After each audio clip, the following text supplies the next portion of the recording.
when people look at his resume and hear people give him rave reviews from the collegiate level to the NFL level, former players, etc., those who had an issue with it, I think it was a lot due in large part to his age. But, man, I'm 38 years old. If he was my age, wouldn't nobody have an issue with Todd Monken being a head coach? And I think that as we get further and further down the line, I think people are becoming more and more excited. I think people are excited to see what type of staff he is going to build out. Of course, he's already, hired 2 coaches that was with him in Baltimore. And so this is a man that is ready to turn things around. I've watched all the videos that the Cleveland Browns have put out. Good PR by the Cleveland Browns, by the way. They are doing their thing on the PR side of it. And me, bro, I'm excited. I was somebody who wanted to see change. I wanted to see new energy and get some new hope in here. And we don't know how this is going to turn out in the long run. But right now, today, while we're in the honeymoon stage of getting to know Todd Monken and being excited about what he can bring to this organization to stabilize this organization, this is going to make this offseason, to me at least, a little bit more fun than what I've had the last 2 off seasons. You know what I mean? This dude is literally an infusion of necessary positive energy that this organization needed. No nonsense type of dude. Seems to be all about football. And I know people talk about this being an analytically driven organization. And to your point, if all signs pointed to, okay, Andrew Berry wanted to hire Nate Shieldhouse or Grant Udinski, and this was a situation where Jimmy Haslam stepped in, the more people that I've talked to this week, they have always said, man, no matter what we hear, no matter what's put out there publicly, every single owner across every single professional sport, they sign off on who's going to coach. Yeah. That's just the bottom line. Nobody should be naive enough to think that the owner doesn't get involved in a situation like this to some degree. The question is, how involved? Like organization to organization, it might be different.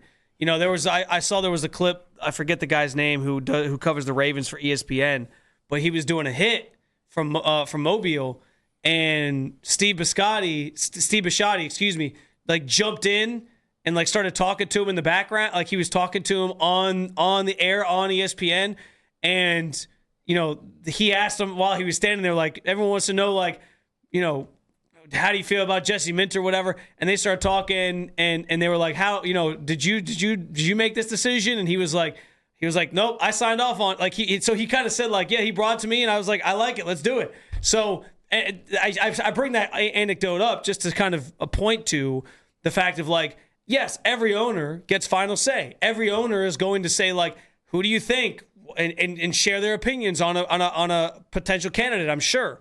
But the question becomes, like, how much do they impact the decision? You know what I mean? Like, some owners, it might be, I'm hands off till we get to the very end. Like, yeah, I want to talk to the candidates, but, like, I'm going to let you choose it, and then when we get to the end, we'll talk about it, and then I'll give my final stamp of approval. Some owners, where maybe Jimmy Haslam falls in this bucket, they're like, I want to be involved in every step of the process, and I'm going to give you my opinion, and if I feel differently, I might pick the guy that I want. But so nobody should think that owners aren't involved in all these situations. It's just a matter of, like, how involved they are. And I do think right now that Jimmy Haslam and the Browns have a perception of he's too involved. And that's, I think, what had kind of led to the initial reaction being like, of all the candidates you could pick, you pick Todd Monken. But as I've said, like, numerous times throughout this week, no matter how you initially felt, no matter how you kind of processed it all, the hope here is Todd Monken can come in. He clear, like, for him, he should be highly motivated to make, like, this isn't, not that Nate Shieldhouse or Grant Udinski, anybody wouldn't be highly motivated, right? But those guys coming in, it's a lot of, like, learning on the job. Mm-hmm. And so, and they also understand, like, they have their entire football coaching life in front of them.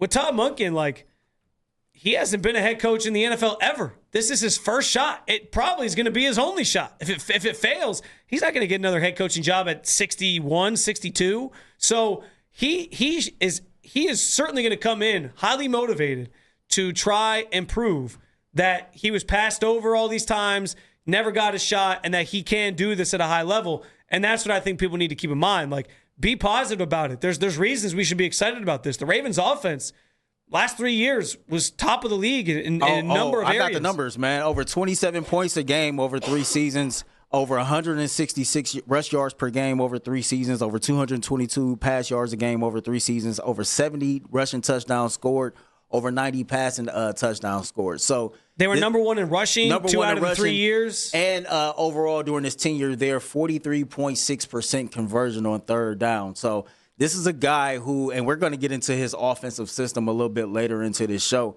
but this is a dude who gets it. You know, one of the videos that the Cleveland Browns put out was he was just in the car riding. He was talking about the process. And, you know, I think the question was, what's your favorite place in Cleveland? And he said, well, being at the facility. And when I'm not at the facility, I got to get out of town because I'm going to be here. But he said, man, one of the things about, you know, Cleveland being special to him, and this is how I know he gets it. He said, you get to play that team out east twice a year. And I knew exactly who he was talking about. He was talking about the Pittsburgh Steelers. And so that's a coach already that understands what type of time that we're on and what it is. Before we take some phone calls, I will say that video of him talking about his favorite spot in Cleveland or whatever, I hated it. Oh, here's why. I think people want a guy who wants to come in and like is highly motivated like that, and like that's his mindset is like, I'm doing everything I can to win.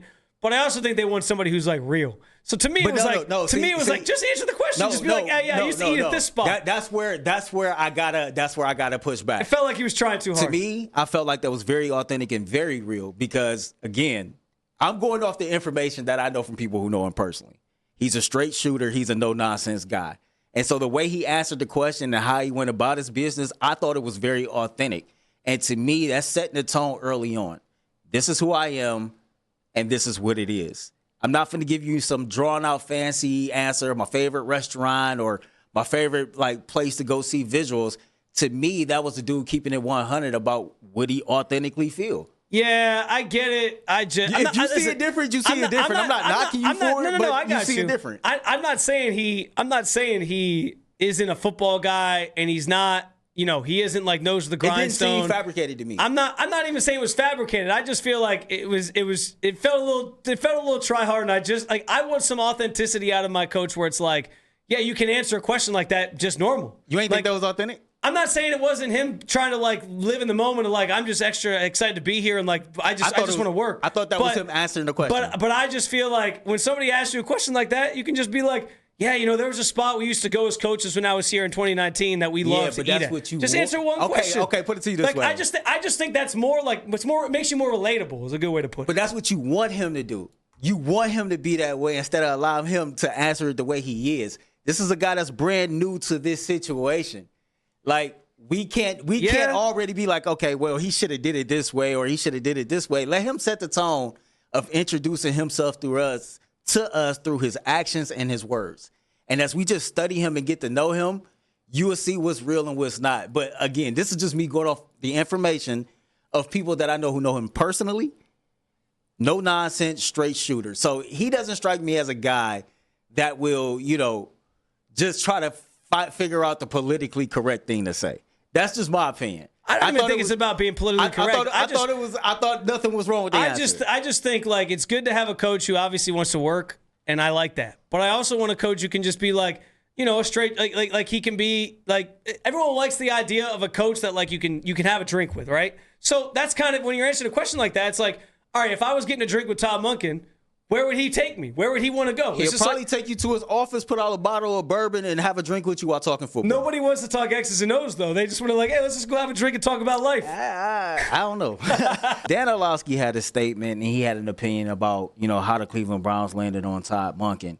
And to me, when I heard it, it triggered a nerve because, you know, national media already has this perception of what the Cleveland Browns is as an organization, who the Cleveland Browns is as an organization, should I say. And you can always tell when people are very, very far away from a situation based on their opinion. If you didn't hear, this was on Get Up, if I'm not mistaken. I believe it was an NFL Live clip. I do apologize. It was on NFL Live. But this is what Dan Orlovsky had to say about the Browns hiring Todd Monken. Initial reaction I had when I saw the news break was, whew, what a massive loss for the Giants. We'll get into that. For the Browns, Monken's a good coach. It feels cautious. It feels a little bit scared. Those two things can be the case. This is an organization that had the opportunity. I can't imagine what it's like to be a Browns fan because it had the opportunity to like let's do something different. Let's do something that maybe other people aren't trying. And I understand the fear of maybe hiring someone that might be too young. Yeah. Grant Udinski, who I understand goes back to Jacksonville, Shieldhouse from LA. It was just the opportunity to maybe do something that gives Cleveland Browns fans some hope of, all right, I have no idea if this is going to be good or the right choice, but there was maybe some excitement. Audio courtesy of NFL Live. Newsflash for you, Dan Orlowski. This is different for the Cleveland Browns. And if you paid more attention to this organization and to this football team outside of when Shedeur Sanders popped up and it's some tea leaves going on about us firing people, you would know that this is very, very different for the Cleveland Browns. The Cleveland Browns would, if they would have hired Grant Udinski or Nate Shieldhouse, that would have been the Cleveland Browns doing something that, based on their history and how they go about things, that would have been more cautious or scared, as he liked to put it. And for him to say that would have kind of created more hope for the fan base, honestly, I think that would have created more of I don't know, I got to wait and see. But to have a guy in here that you can go look at his resume and you see that he's done nothing but win, in my opinion, that created more hope. And in my opinion, the Cleveland Browns did something different by hiring a coach that's a little bit older and has 30 years of experience versus a guy who's just really getting his feet on the ground and really starting to get moving. I don't know if I fully agree that, like, I agree with Dan and I disagree with you on the idea that, like, it is, to me, this does feel like it's safer than picking one of those young guys. I think picking the young guys is like the forward thinking, kind of scary thing. Like, that's because there's the great unknown. This person's never been a head coach. They're 30 or 35. They're super young. Like they're just it's all theory with those young guys. And there's a little bit of that with Todd because he's never been a head coach before. But I do feel like where Dan got it right is that it is kind of a safer choice. It's a guy who's done a lot at the NFL level, proven himself as an offensive mind. Like we've talked about already, seems like he already has that ability to lead a locker room. He's going to be blunt with you. He's going to be straightforward.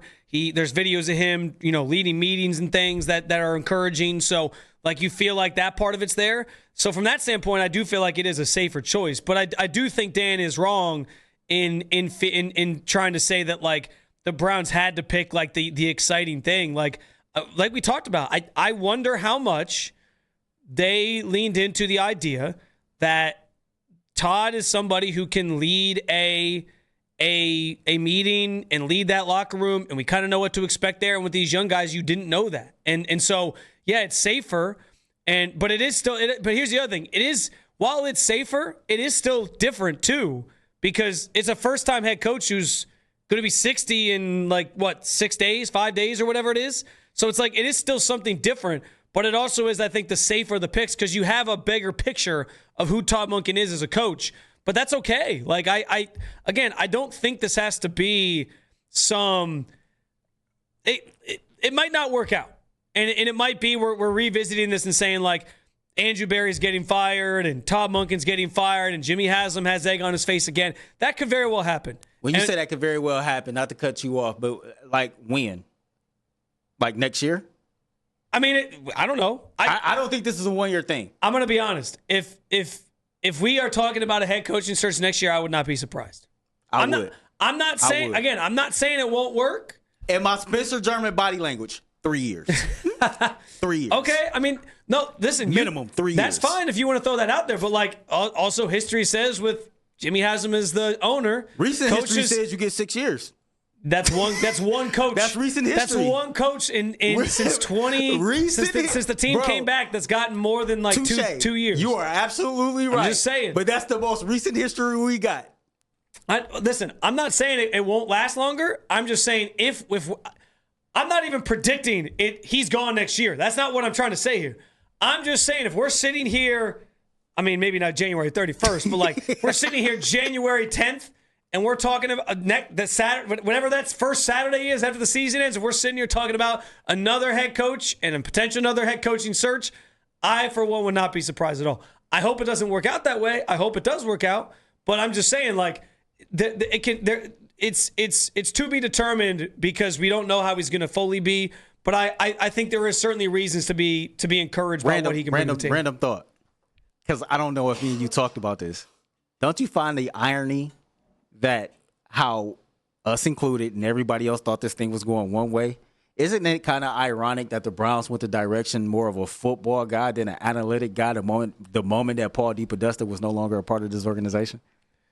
What is it? What's the that's kind of coincidental, ain't it? It is, but at the same time, all we've heard since Paul DePodesta left is that everything Paul DePodesta implemented is still at the root of what they do. Like that they basically took all the plans and the strategy and all those things, and that's at like the root of everything that they do. You probably kept the good and stripped the old. And it's just like anything else in any profession and as you go through life. When you learn from people around you, see, it's easy to poo-poo on Paul DePodesta, right? Let's just keep it a buck. That's the easy thing to do. But not everything about every human being in every situation professionally is bad. Even if you think somebody is bad at their job, they probably got a couple good qualities about them that you can pick up on. You can learn something from anybody. And so it very well could be a situation to where overall they didn't view Paul DePodesta the way that they once did. But Andrew Berry and company said, you know what? I can remove my emotions and still learn what I need to learn from this man and keep that moving forward. So it's going to be interesting to see how this thing play out. I want to hear the rant. Oh, now you want to hear it? Yeah, I want to hear it. So you cut off a minute of time that I get to go on the rant, and now how long you need for the rant? Well, I was gonna say real quick, I do like the fact that Todd's system fits like it's universal. It's not Kevin Stefanski coming in married to a certain system, needs players that fit it. He tries to cater things to the guys he has, and I think that that's super valuable for any coach on either side of the ball. But what I was gonna say about Jim Schwartz. So here's the thing. I think he's probably gone. I don't know how you salvage this other than say you're under contract, you got to show up. But do you even want that guy in your room at that point? Like that he could undermine Monkin. Like that's not a healthy relationship. But what I would say is this: like the amount of like resume rewriting that was going on for Jim Schwartz this week after the announcement comes down and you hear that Jim Schwartz like stormed out of the building and was gone, it blew my mind.